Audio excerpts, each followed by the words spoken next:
Dr. Dale Ralph Davis is a longtime seminary professor, pastor, preacher. He's also the author of numerous books, specifically commentaries on Old Testament and New Testament books. His whole focus is on helping preachers preach these texts more effectively. And he's written a book called The Word Became Fresh: How to Preach from Old Testament Narrative Texts. Dr. Davis, I've been encouraged and helped by your writing throughout the years as I have preached from these Old Testament stories specifically. I want to spend some time talking about this book. I'm grateful for you being available and your willingness to talk with me. Why did you feel like this book, The Word Became Fresh: How to Preach from Old Testament Narrative Texts, why did you think this book needed to be written? This book was one that Christian Focus actually asked me to consider writing. So I'd done a bunch of stuff like different times, conferences or something like that on preaching Old Testament narratives of various stripes and so on. But I wasn't looking to do anything, but Focus kind of asked me if I would put something together, and so I kind of did it at their request and tried to pull stuff out that I had worked on before and put it in some kind of coherent fashion. And that really gives it the format, right? It's not a step-by-step, do this. Instead, it's here's some nuggets about things that are unique to Old Testament narratives. Yes, exactly. Well, it's not an exegetical handbook, obviously, but sometimes I despair when I read,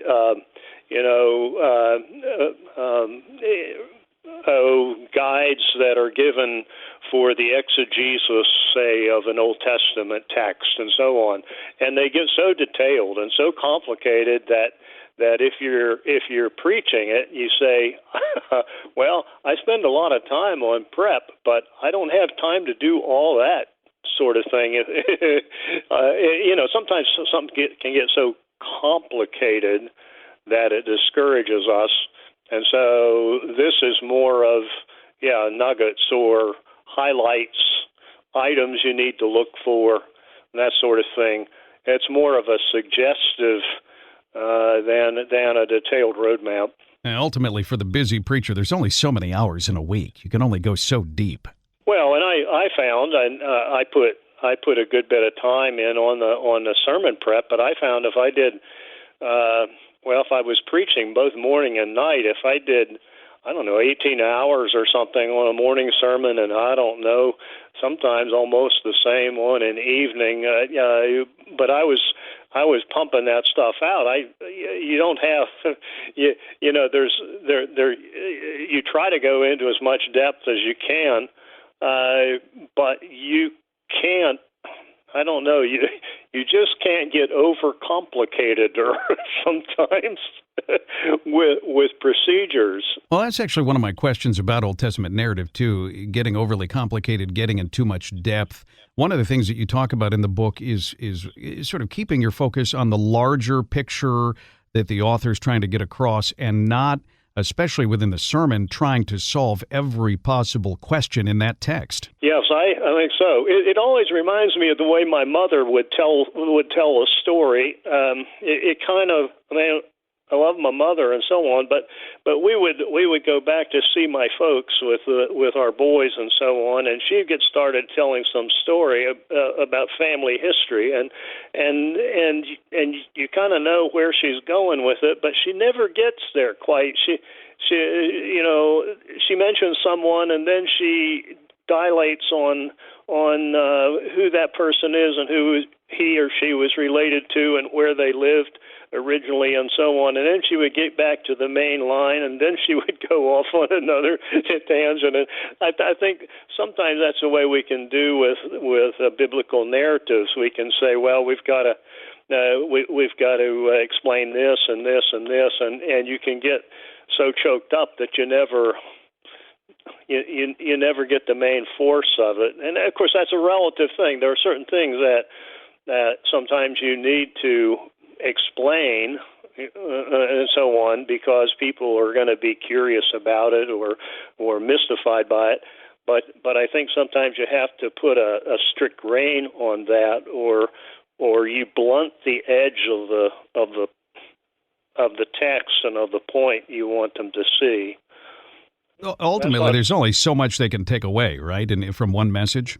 Yeah, I didn't give a biblical example in that, but that's the principle anyway. Just don't get so mired down, I guess, in details. I mean, you'll do that. You'll do that in your study, and you'll deal with whether it's textual or hermeneutical or historical problems and so on. But it's like most preaching. It's you leave out at least 2/3 of what you study. Preaching the text is usually a matter of elimination. It's like directing a movie. There's a lot on the cutting room floor. Yeah, right, exactly. Yeah. So you've written books on Old Testament narrative books and also on New Testament. Are there really any differences when we're thinking about interpreting and preaching Old Testament narrative versus New Testament narrative, or in general, is a story a story? I think we are more comfortable with New Testament narrative because, well, it's only 2,000 years old, and Old Testament narrative is 3,000, and so I think we tend to think we're more akin to New Testament narrative, but actually, there are just a lot of. I've dealt mostly with Old Testament, but actually, I think there's just a lot of overlap between them. We may think there's less distance with New Testament narrative, but I find the same kind of surprises in New Testament as well. And I mean, you look for the same stuff. Like you go in Mark chapter 1, and you get Jesus' baptism and so on, and this is my son, the one I love. I'm delighted with him, and so on. And then in the next two verses, you have the Spirit driving him into the wilderness to be tempted, and so on. Well, it seems to me that's the grand delight of the Father, and then the severity of temptation, and so on, put side by side. That's sort of a narrative thing I look for. And you go on down and Mark 1, and you've got the very first work that Jesus does in Mark is that casting out the demon in the synagogue and so on, and what a preview of final victory over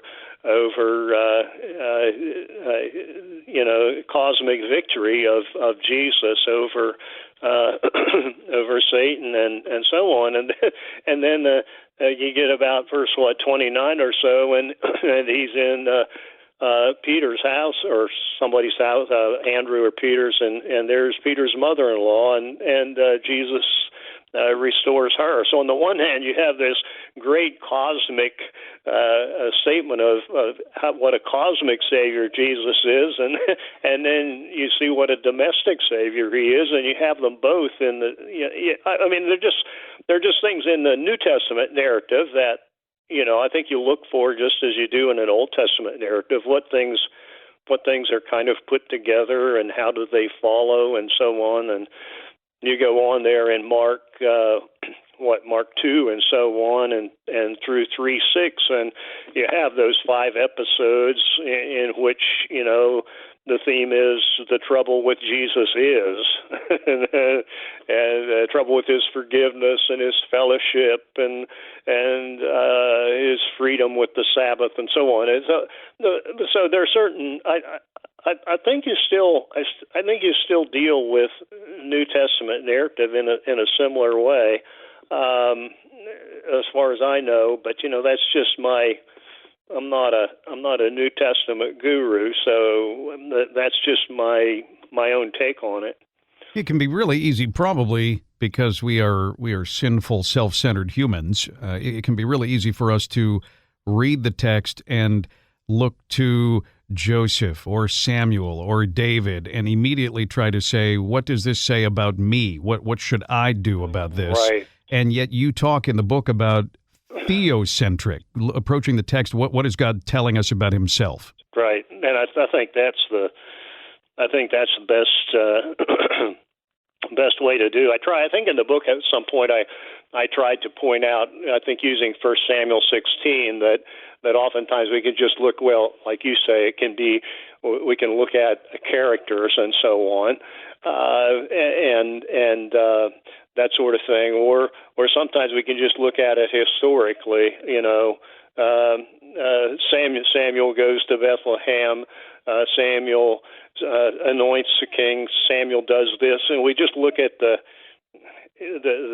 historical or the factual data, and we forget that all of that is what God is doing. God is raising up another king. His kingdom's going to continue no matter if it falls apart because of Saul's disaster. God's going to protect Samuel with that guise, well, you can take a heifer with you.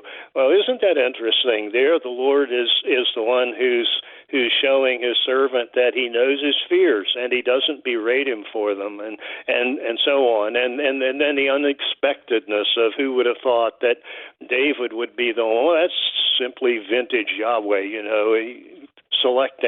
choosing someone, and we wouldn't think, and so on. All these sorts of things, but just having an eye for what God is doing, and sometimes that's clear, especially clear in some texts where, like 1 Kings 12, you have the Rehoboam coming into the kingdom and following his younger advisors against the older advisors, and you can really get sucked up, I think, into saying, we need to listen to the voice of wisdom and not despise older people's insights and so on. But that's not what the text's about, according to verse 15. It was a turn of affairs brought about by Yahweh and so on.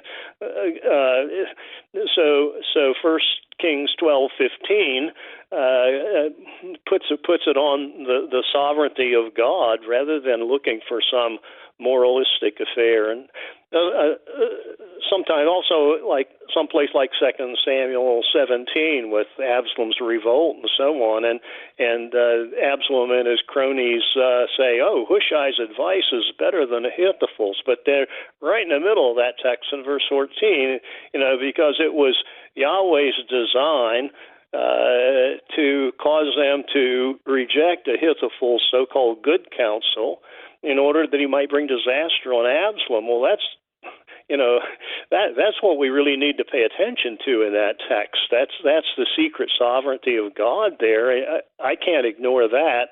You might want to emphasize how tricky Hushai was and the way he conducted himself, but no, there's if you pay attention to the claim of the text, well, it's trying to draw our eyes to what God is doing. So I've always just found it fruitful to try to keep an eye on. It doesn't mean that you ignore human needs or that you ignore God's care for His people. I mean, I think about Naomi in the Book of Ruth. So that doesn't negate that, but I think it puts our eyes on where they ought to be, and that's on what the character of God and what He's doing in this mess. So theocentrically, in the book, you very briefly touch on, and you do say, I'm not trying to be controversial, I just sort of don't want to get into an argument about it or anything, about the Christocentric hermeneutic. Just kind of give us a thumbnail of how you approach the text, and do you preach redemptive historically? Do you preach Christ from every text, or do you see it a little differently? Oh yeah, I would be in a minority view there, and that's why I don't make a big deal out of it, because it gives people hives, I don't know what it's like in your neck of the woods, but I'm kind of in the Reformed franchise of theology and so on in my communion, and the big thing is they're always trying to take Old Testament texts to Christ and so on, which I have no, I'm not against, but I think there's like Luke 24:27, Jesus explained in all the scriptures, the things in all the scriptures concerning himself. He didn't say that all the Old Testament text spoke of him, and there are actually people that say that. I mean, Graham Goldsworthy in one of his books said, every text speaks points to Christ and so on. And I don't think that's true. I think Jesus picked out those things with those two Emmaus disciples in the Old Testament, in all the scriptures concerning himself. And so I think, he probably, obviously, Genesis 3:15, Genesis 12:1-3, with the covenant promise. Exodus 12, I would think he would have spoken about the Passover and how that connected with him. And Leviticus 16, the Day of Atonement, and so on, as well as, passages in Isaiah 7, 9, 11, 42, 50, and so on, and Jeremiah 23, and all of that.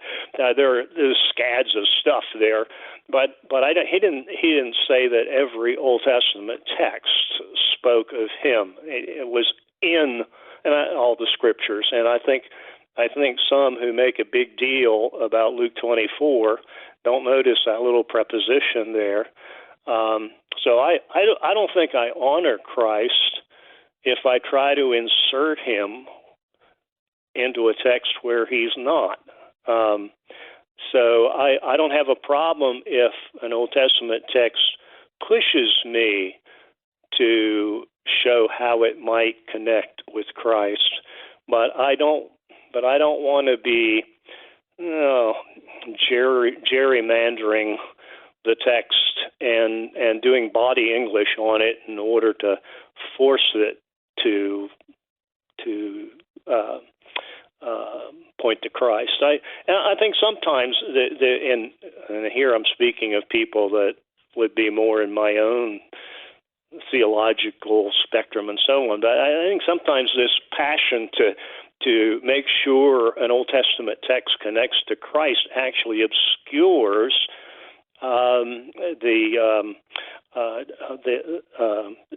interpreting the claim of the Old Testament text itself. For instance, I think it was Sidney Graydonis in one of his books was dealing with Genesis 22.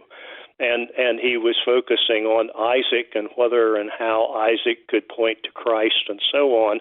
But in his discussion, I didn't see anything about the very first part of that chapter, about Yahweh saying, "Take your son, your only son, Isaac, whom you love, and sacrifice."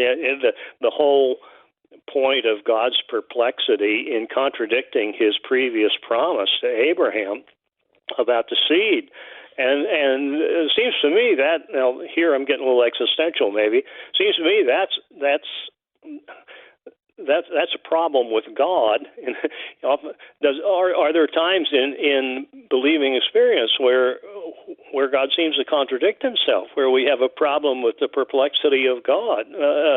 I almost sometimes think that perplexity ought to be maybe one of God's attributes that we talk about. I mean, and yet that whole tension was never highlighted in Graydonis' discussion. It was focused so much on the Christocentric matter that I think it ignored one of the real theological crunches in the text. So that I've always been I'd rather have an Old Testament text push me to Christ than me pushing Christ into the text. And sometimes I think that can happen. Let me ask you about literary structures. I guess this is bigger in wisdom literature, but as we're digging around doing our exegesis, as we're noticing patterns in the Hebrew and that sort of thing, do we bring those out in our sermons, or does that just end up creating a fog in the pew? Yeah, that's a good point. Well, of course, I think it depends what kind of animal, in a way, the preacher is, I suppose. I know there are some guys, and you have to realize where I'm coming from there. I know there are some guys that will have PowerPoint and all that stuff going on while they're preaching and so on, and they'll do it from a laptop and all that kind of thing with their notes. And I don't do that. I'm very old school that way.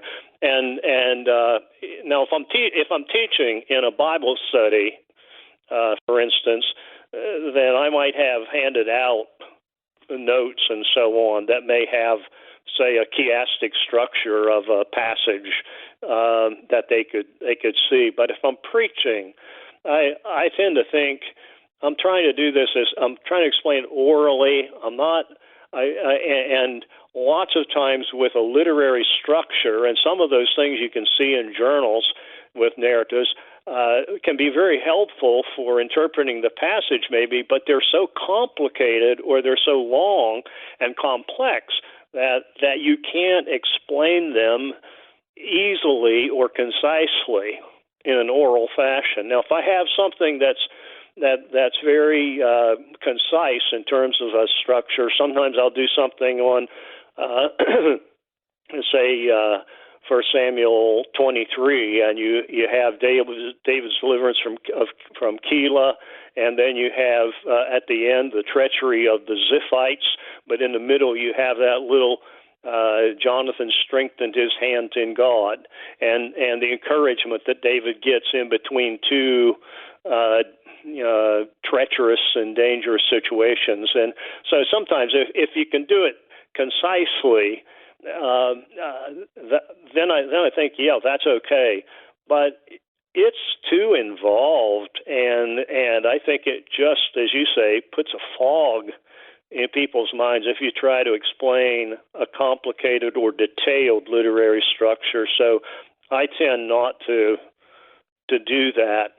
Now I might say, for instance, maybe with 2 Samuel 17, for instance, comes to mind again, and the centrality of verse 14. I think you can almost make a kind of a chiasm out of that structure of that chapter, but I leave that in the notes.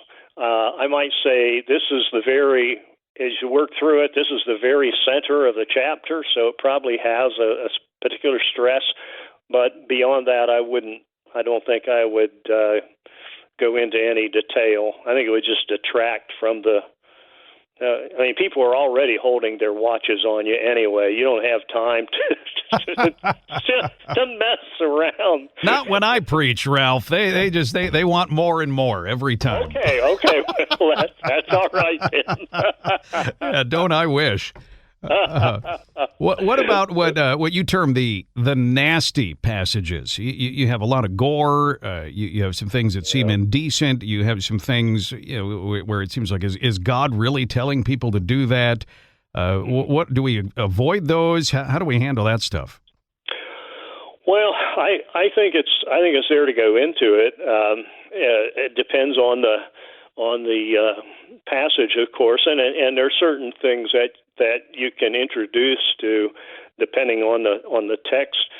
Sometimes the principle, you have to distinguish what the Bible reports from what it recommends. Just because you may report a theft or something doesn't mean you're for thievery. But because the Bible reports something doesn't necessarily mean it approves it. And so there are certain principles that I think can help. But sometimes it seems to me you can't avoid it, like Jael knocking off Sisera in Judges 4,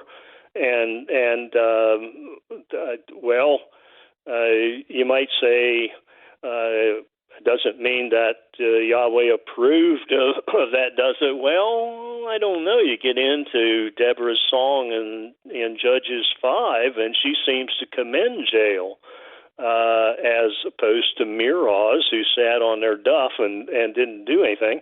Then it seems to me that there's an approval of what Jael did, basically. And then too, in the passage, you read how Cicero was going to act in Judges 5 in Deborah's song, and you realize he wasn't Mr. Clean. They were raping Israelite girls or wanted to and so on. So it was really an act of proper retribution, I suppose, on Jael's part. Another problem, too, is the sentimentality of 21st century people. Sometimes we're soft on whole matter of true justice and so on, and true retribution, and that enters in as well. But I mean, I've preached most of those nasty texts, I think, and you think of Judges 19, for instance, and the Levite's concubine and all of that. Something like that, you might want to warn parents about it the week ahead. I don't know, but the thing I have about the so-called violent passages that people bellyache about sometimes is that they let their kids watch far more violent things on movies and TV than are in the scriptures, and yet they'll gripe about the scriptures. That always ticks me off a bit. But the Judges 19th affair. Part of that's not the whole thing, but when I preach through that, as you know, it goes in. It almost describes that assault on the house and on the Levite's concubine. It looks like something out of Genesis 19. It's Sodom all over again. Only here it's in the land of Israel, and so I was preaching on it in terms of depravity in excelsis, and it's nasty stuff. But I think we wade into it anyway. I've never been able to get around the 2 Samuel 6 with Uzzah and so on completely. I think it was just God told them in Numbers 4 how to handle the ark, and obviously it was an instinctive thing on Uzzah's part, but he suffered a temporal penalty for that. And my take on that is, okay, you may not like this. You can either gripe or you can tremble, and you probably do better to tremble. But they're hard texts. But I think we've got to wade into them, or perceptive people anyway will wonder, why are we skittish about that? And it almost seems that we, especially as preachers, if we're skipping around like that, what sort of a message are we sending about what we think about God? If we say, "Oh, I don't want to get into that because that could make God look bad." Yeah, exactly. Let me ask you a final question here, and I appreciate your generosity with your time. This is about sort of the style of preaching. This is something I've been wrestling through because you have these narrative texts, these beautiful stories, rich imagery, and you have some who say when it comes to the actual preaching of these texts, on the one hand, preach them more didactically. You have your 3 points and you sort of deliver the theology of the text. And then you have others who would say, well, if it's beautiful imagery, if it's beautiful story, maybe you still want to be rooted in the text, but maybe you should retell the story in sort of an imaginative way or something like that. You have any thoughts about that? I'm still wrestling through it, and so I figured I'd ask you what you think. Well, for what it's worth, I would still tend, even with a narrative text, I'll tend to. I'll bring the narrative imagery and the narrative. The aspects of maybe it's structural, maybe whatever. Bring it in as part of it, but I'll still tend to do the anywhere from say 2 to 5 points, whatever I may have, and tend to do it more, I suppose, didactically, as long as And I think that's okay as long as you realize you're not dealing with the text of Ephesians or something, that sort of thing. So I'll tend to do it that way. Now I know, for instance, I know a friend of mine up in Indiana a few years ago was preaching through some of these texts, and he would tend to retell the story in not necessarily in a hugely imaginative way, but with extra explanations where it was maybe needed and so on. But he would go back through the narrative, and then he would say, "Now, how do we apply this sort of thing?" And then he might have several points of application. So he would do a retelling and then applications stated after that. I think you can do it either way. I'm just more comfortable, and maybe it's a hangover from preaching other kinds of texts, but I'm just more comfortable doing it in a more, I suppose, didactic way. Now, this has really been wonderful. I appreciate your wisdom and your insight. You've been so generous with your time, Ralph. I just really, really appreciate it. Oh, it's nothing. It's not a problem at all, Cisco. It's just good to hear from you.